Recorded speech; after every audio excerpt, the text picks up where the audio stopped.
Seorang pemuda asal Martapura, Gan Komering Ulu Timur diamankan polisi karena membacok seorang sopir truk yang menolak memberikan uang.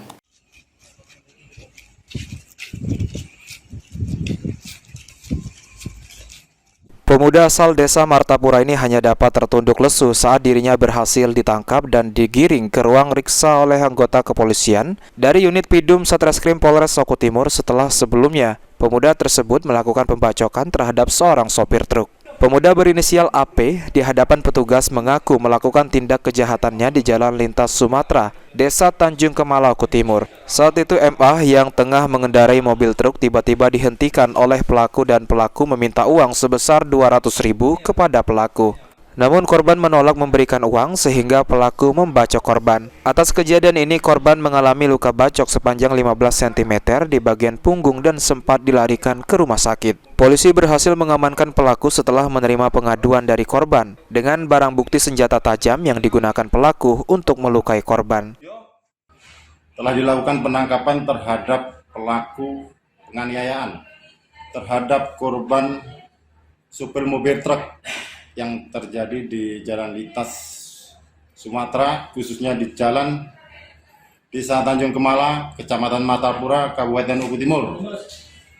Nah, dengan adanya peristiwa tersebut, saat ini Satreskrim Polres Soko Timur telah melakukan penangkapan terhadap pelaku saudara AP yang melakukan penganiayaan terhadap korban supir mobil truk, di mana peristiwa tersebut terjadi saat itu adalah pelaku mengejar mobil truk bersama rekan-rekannya, kemudian menyetop mobil tersebut dan ingin meminta uang sejumlah Rp200.000. Namun karena oleh si supir tadi tidak diberi, kemudian terjadilah pembacokan yang dilakukan oleh pelaku saudara AP ini terhadap korban. Sehingga akibat peristiwa tersebut, korban mengalami luka di bagian punggung. Pelaku akan dikenakan pasal 351 ayat 2 KUHP dengan tindak pidana penganiayaan